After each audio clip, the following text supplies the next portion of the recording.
اصلاح زمانہ ہے مقصد ہمارا۔ وعلى آلہ واصحابہ الاتقیاء الذین هم خلاصة العرب العرباء وخیر الخلائق بعد الانبیاء، اما بعد فاعوذ باللہ من الشیطان الرجیم، بسم اللہ الرحمن الرحیم، ومن شر حاسد اذا حسد، صدق اللہ العظیم۔ قال النبی صلی اللہ علیہ وسلم،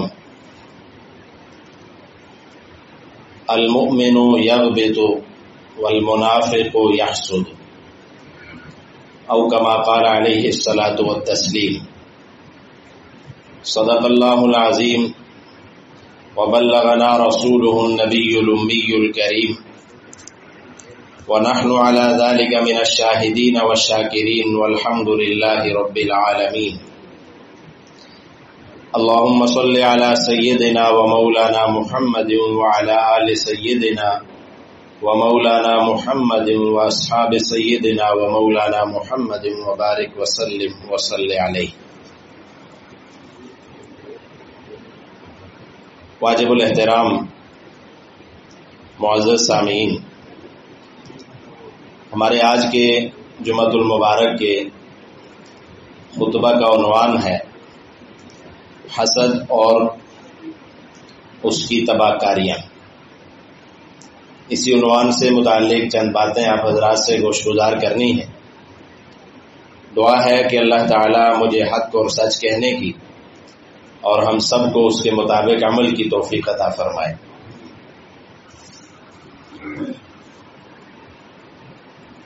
اللہ تعالیٰ نے انسانوں کو پیدا فرمایا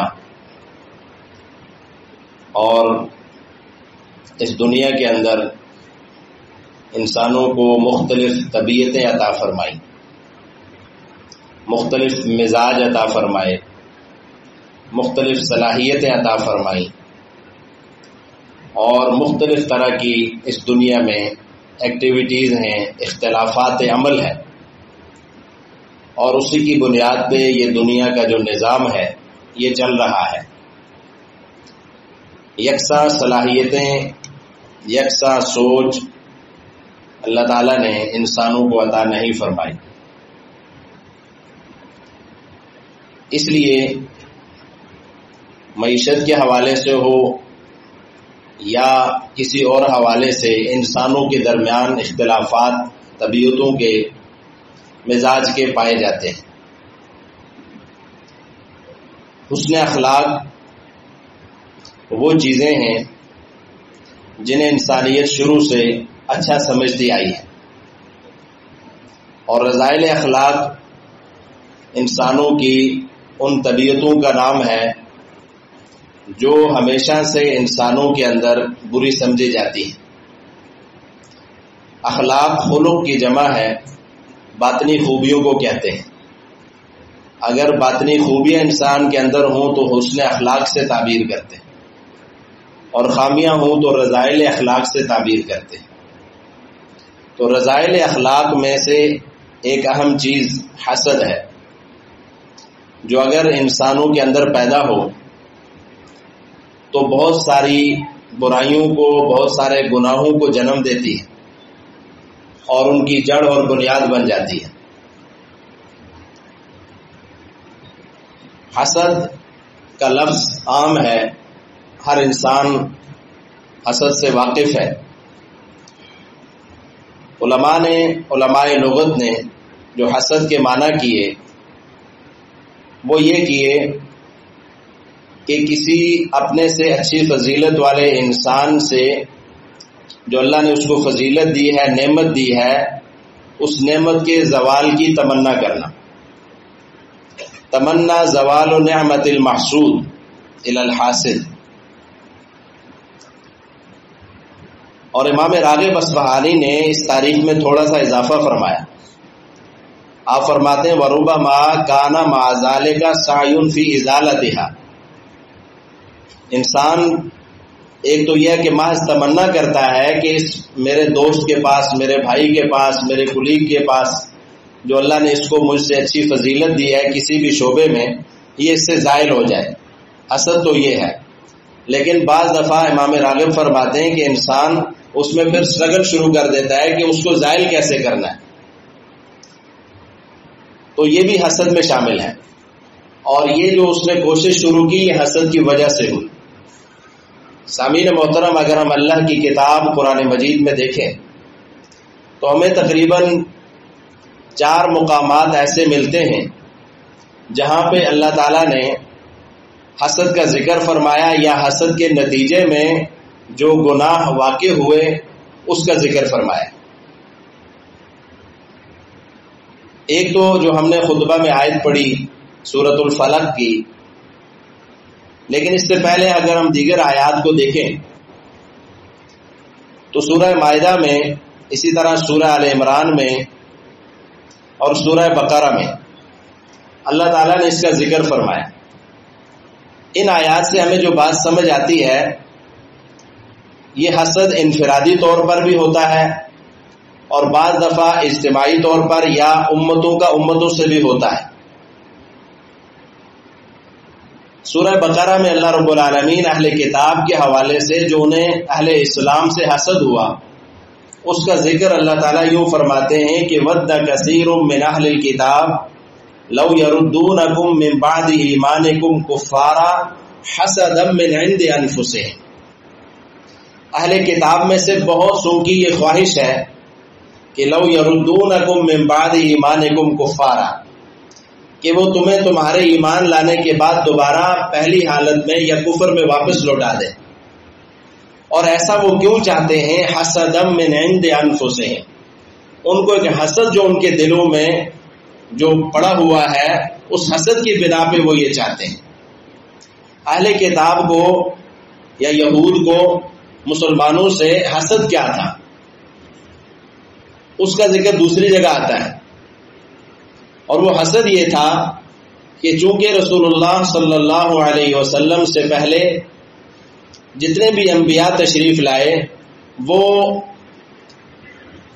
بنی اسرائیل کے علماء بنی اسرائیل میں سے آئے اور وہ حضرت اسحاق علیہ السلام کی اولاد سے آئے۔ تقریباً علماء نے لکھا 40,000 انبیاء اس وقت تک جو آئے بنی اسرائیل میں آئے۔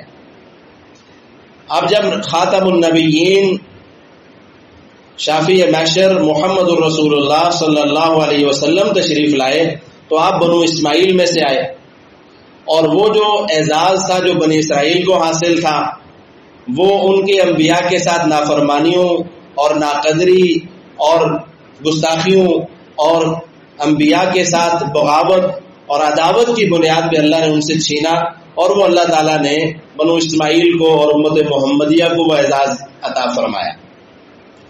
تو یہ جو حسد تھا ان کا خیال تھا کہ آخری پیغمبر جو تشریف لائیں گے وہ بھی ہماری امت میں سے آئیں گے۔ اور علماء مورخین نے لکھا ہے کہ مدینہ میں جو یہود آ کر آباد ہوئے تھے وہ بھی اسی وجہ سے ہوئے تھے کہ انہوں نے اپنی کتابوں میں پڑھا تھا کہ یثرب جو جگہ یہاں پہ آخری پیغمبر کا ظہور ہوگا۔ لیکن جب حضور صلی اللہ علیہ وسلم کی آمد ہوئی، آپ کی تشریف آوری ہوئی، آپ مبعوث ہوئے تو آپ بنو اسماعیل میں ہوئے اور مکہ مکرمہ میں ہوئے، تو وہ حسد جو ہے ان کے دلوں میں پھر پیدا ہو گیا، اور اس کی بنیاد پہ انہوں نے حضور صلی اللہ علیہ وسلم پہ ایمان نہیں لایا۔ اسی کا ذکر اللہ رب العالمین سورہ مائدہ میں بھی سورہ مائدہ میں بھی کرتے ہیں اور سورہ آل عمران میں بھی۔ وہاں اللہ رب العالمین یہ ارشاد فرماتے ہیں کہ ام یحسدون الناس علی ما آتاہم اللہ من فضل، کیا یہ لوگوں پہ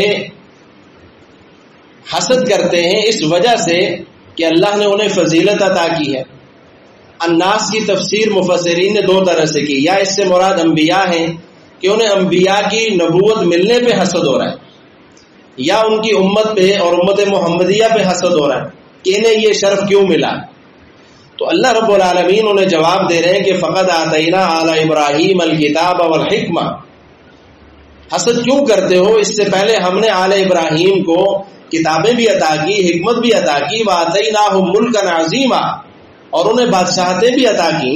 حضرت سلیمان علیہ السلام کی بادشاہت، حضرت داؤد علیہ السلام کی، تو اللہ نے انہیں بھی یہ سب نوازا تھا ان کو، تو آپ لوگوں نے ان کی قدر نہیں کی.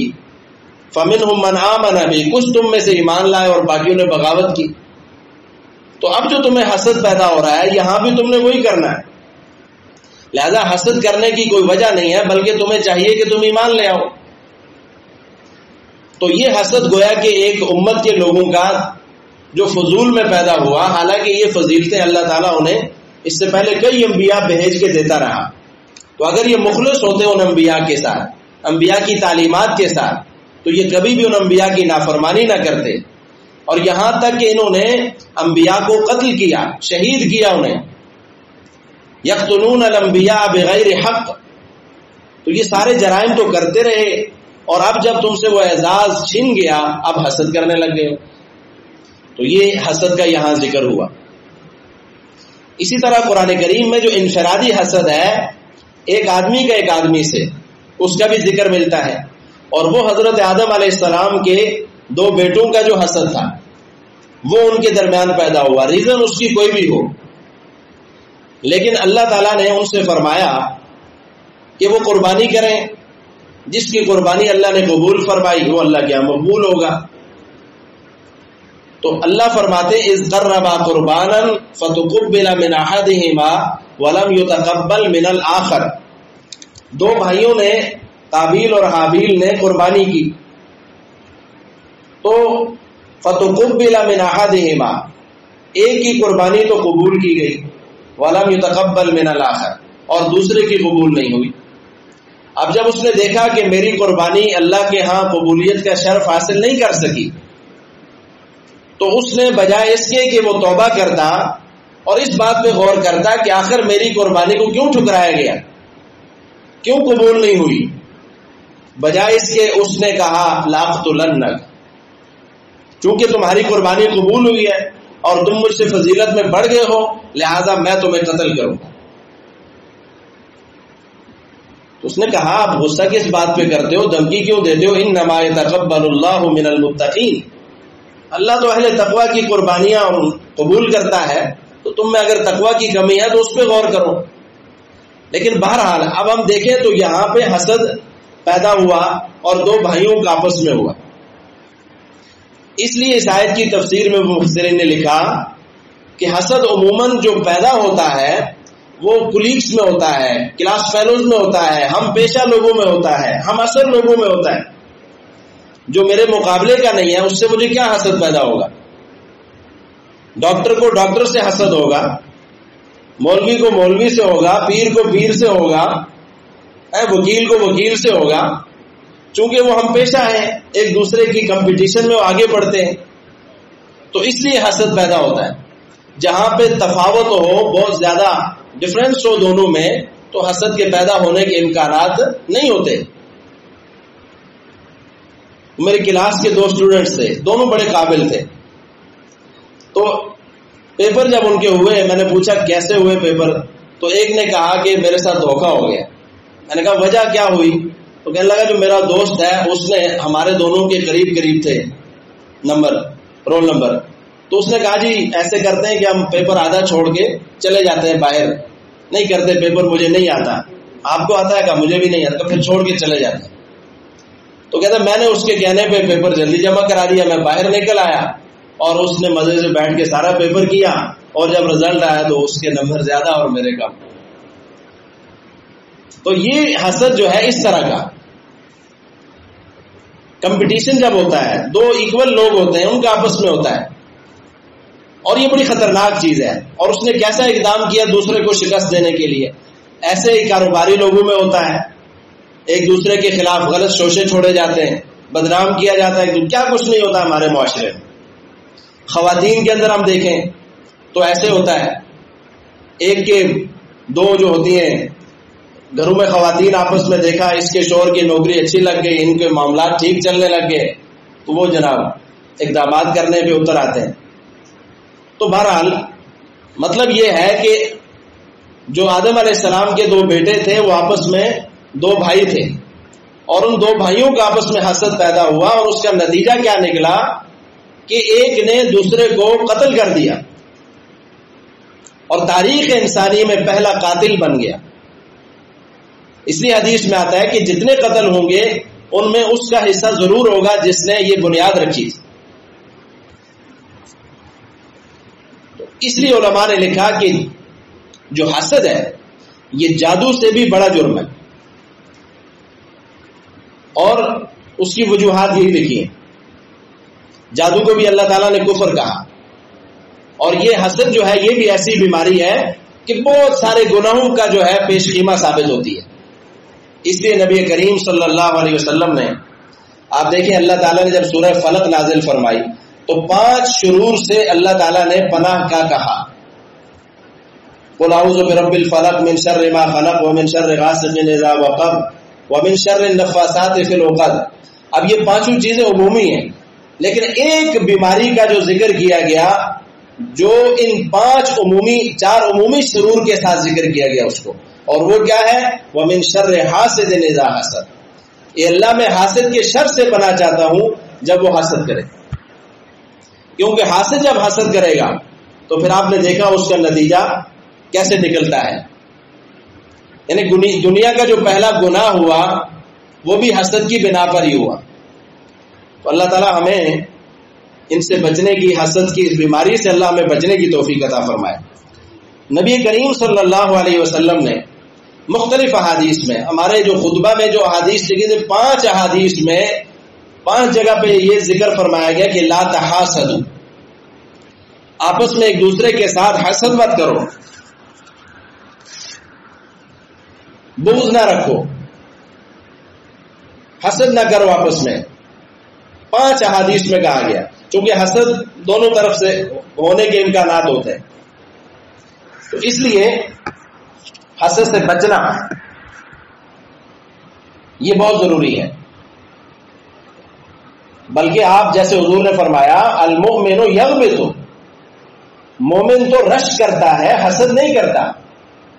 رشک کیا ہوتا ہے؟ آپ نے کسی کو دیکھا، وہ آپ سے فضیلت میں اللہ نے اس کو کوئی درجہ دے دیا ہے، تو آپ اللہ سے دعا کریں یا اللہ اسے دیا، تیری ذات کے خزانوں میں تو کوئی کمی نہیں ہے، یا اللہ مجھے بھی عطا کر دے، مجھ پہ بھی اپنی رحمت کے دروازے کھول دے.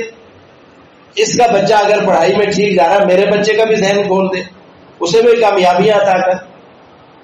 تو رشک کرنا چاہیے. حضور صلی اللہ علیہ وسلم نے فرمایا کہ مومن جو ہوتا ہے وہ رشک کرتا ہے، اور منافق جو ہوتا ہے وہ حسد کرتا ہے.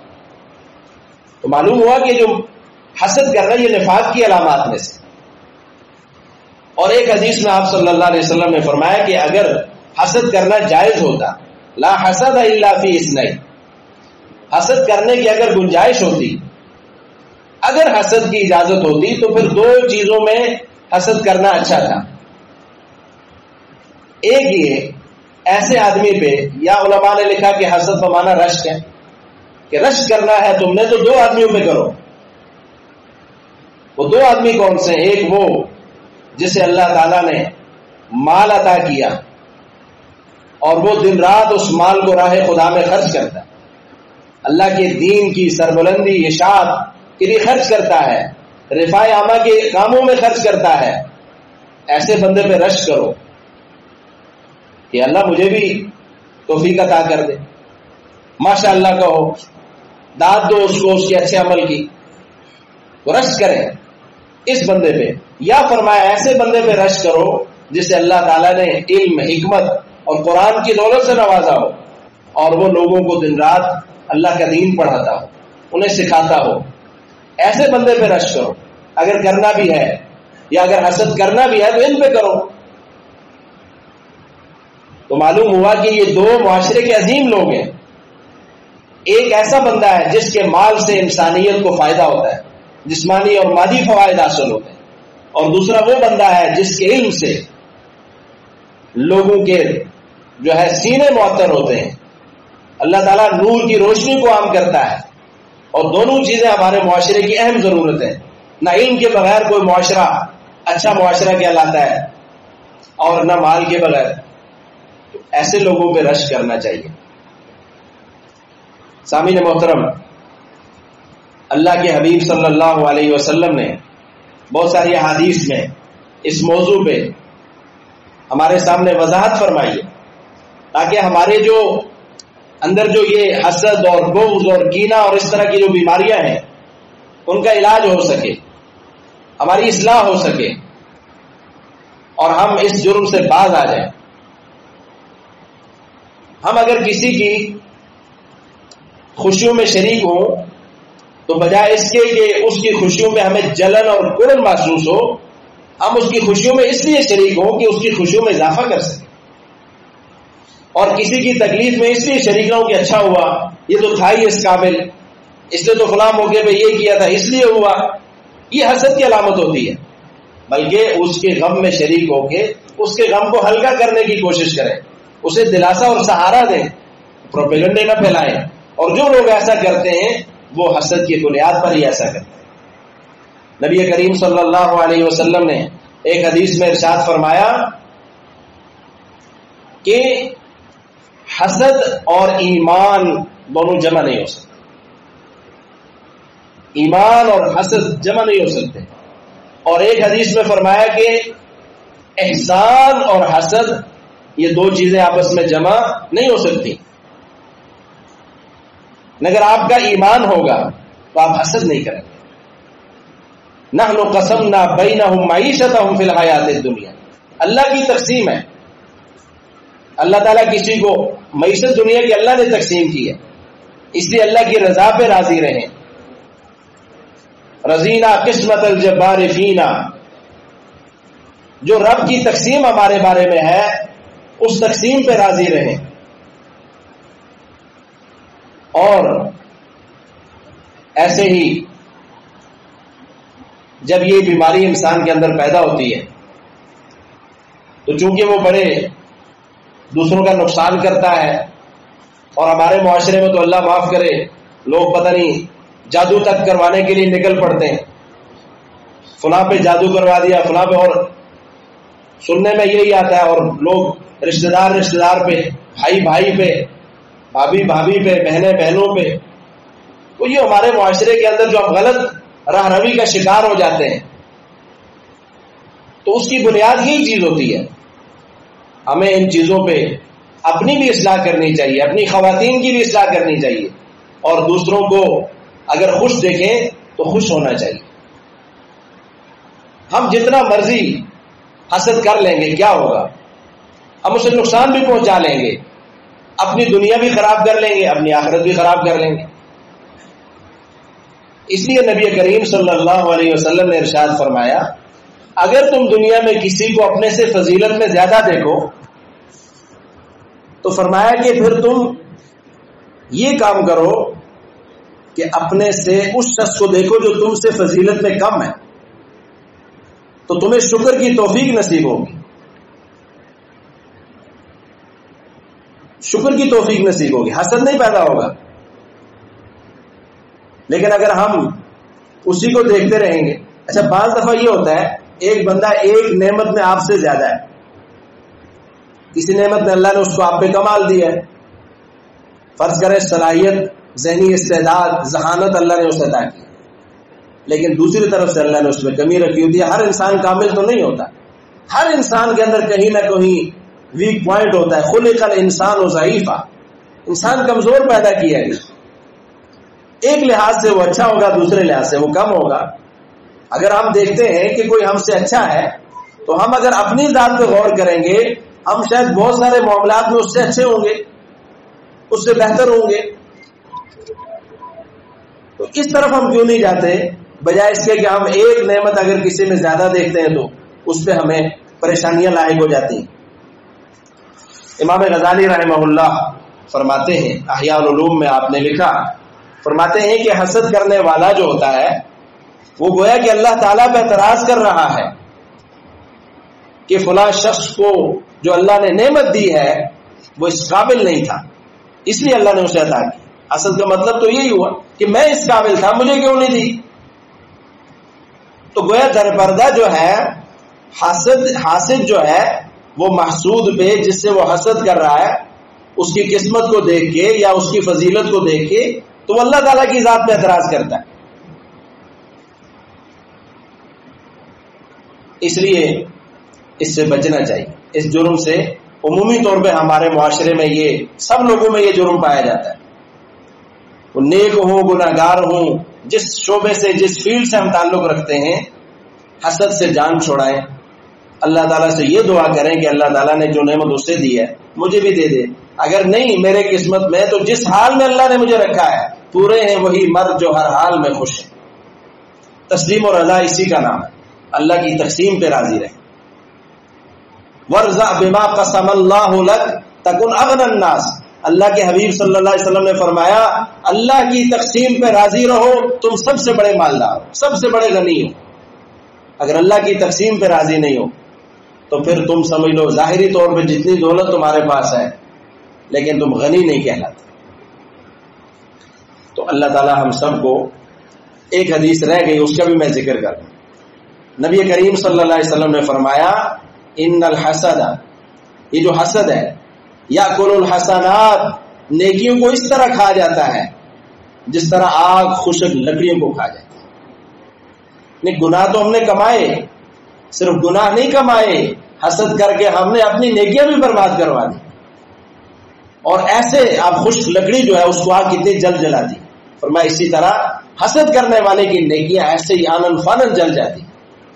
تو ہم سب مل کے کوشش کریں، عہد کریں حسد نہیں کریں گے، اور یہ کہ ہم اپنی نیکیوں کی حفاظت کریں گے، جو تھوڑی بہت کمائی ہے وہ حسد کی وجہ سے برباد نہ کروائیں. اللہ تعالیٰ ہم سب کو عمل کی توفیق عطا فرمائے.